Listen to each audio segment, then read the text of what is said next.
Yes, twala musiza nnyo bajja ne baseba amanya ne doboza kitaki mfadi yanko bindi asibone mukeza keza bakezo kero gendo kola kibajja ko cyose mwana yakuto vision boy salongo yiko debo never chane mbe expect but 2025 mwana zara mbere kigana kasebe kana mbawetira no bangade biso tutoka kamusene ne vaka zo kasegonja akabuga takasenya mabuzi bwera ewa sentongo todda manyo gasikade na kituduma odabu zingadde emisozi mu njunju totoka de kyamunyini no bangada mukiranda batire mbizi omuleke tina pisula mujeke wokirira no yambuka wa mikaloli notukamwa mikakumbe yali asula malibe yaggwa mwana gabulwani bwe abana fetu mulabirira lwadde bwensa baze kuberive kapani de kampala bante kaumbamba la tuba awo nyiri ku luguudo omulambo gusula ku bijjo muzimu musabo ate ngaze wadika akatabo ke bayita Fumite Mbozi ngandeta nakalala ke bayita White People Die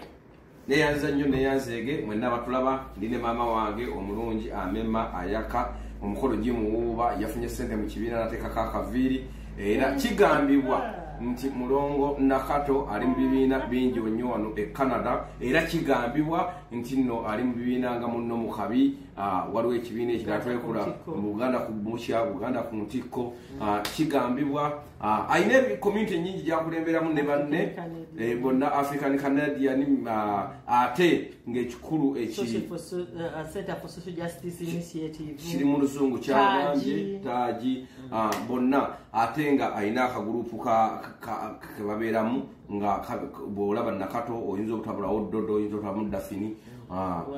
waswa tabera nnyo amaguka kigambibwa kubanga amaguka ani akigamba twanjula kigambibwa nti amaguka waswa babera mu kifo tatereerawo abanga ayina byanoonya kigambibwa nti yaliko omutembeeyi tabera nko muganda wange twa intro najikopa kusanyuka ne makona rimwe okusalaganya okusala ngedako makona yanjudde katikiro makona nengamba agenda kwanjula katikiro nga wayanjula bachumi kigambibwa okubanga omwami gwendese kigambibwa oli wa Buganda bireka munange togenda yo nakalali sigenda yo kigambibwa okuba tugamba tukubera conference kigambibwa okuba nti olunaku lw'omukaaga tugenda kigambibwa ge mazima ku lw'omukaaga waliyo conference n'ekigambibwa okuba nti bagenda bayo okulya emmere n'okusiba kigambibwa nti abantu bajje ne Tiffany nayogeddeko n'omufumbi Madam Sandra home test Uganda mukyala muyonjo kyenamwagalako ate bw'omugamba nyongera emmere akwongera emmere sibe bano abantu abamu abafumbi emmere mu community y'Abannayuganda abantu balamu nti waliwo obugenda ku mikolo n'omugamba nyongera ku mmere nabanga agenda ogitwala ate Sandra kyeyasooka okukola abaana abasavinga emmere baba ne Simayiro kikuwaliriza okufunako omukwano gumu kuba ba mikwano nabo kigenda mu maaso n'okuleeta abaana abo tujja vaawo tufuse bamukwano tufune abantu betusamba nabo omupiira ne tulwana nabo firimu bakusamba mupiira anti okuvaako jjukira oba tolina lenti akuwa biru nyingi biki oyinza okufuna mental problem olwa stress kati ofuna mikwano gyabo oyinza obululwa kuba enfuna nabo nenfuna kubaleesa emmere nanga bini wano balagirayo firimu nnungi mazima so olunaku olw'omukaaga tugenda kubeera ku George Brown College wali downtown mumanyiwo wetugenda okukwasaganya tubali tusaba otubuulire kusande tugenda kubeera ku Chris Park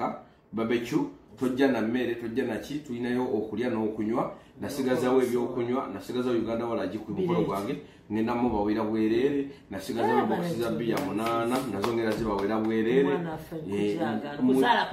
mujja abalina emmotoka mulina abanabazaayo ku Sunday kati Friday ku Saturday nawo ngenda kujjawo ngamba okukusobola okunywa mpola mpola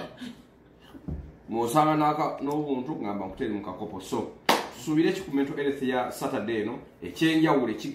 ekibadde tekiri mu ziwedde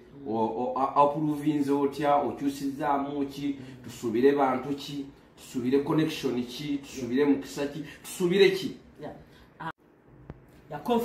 conference yaffe egenda kutandika ku lunaku olw'omukaaga Friday lwaki tuteekako Friday ebeera arrival of the international guests batuuka lwakutaano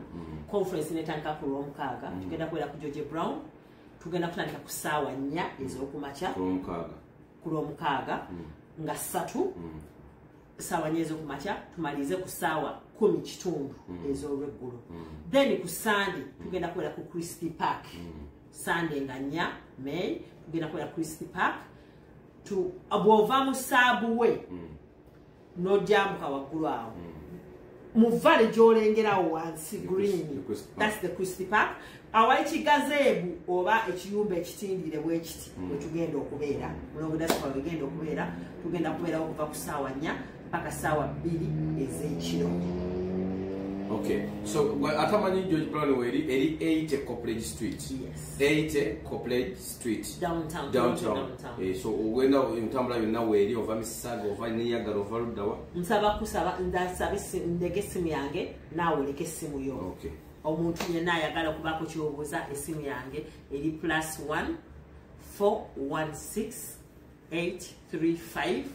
8174 mulongo nakato wa Mulongo Diaspora Foundation. Bw'obanga tofunye kubira mutabani wange. Nange namba yange eri +1 437 662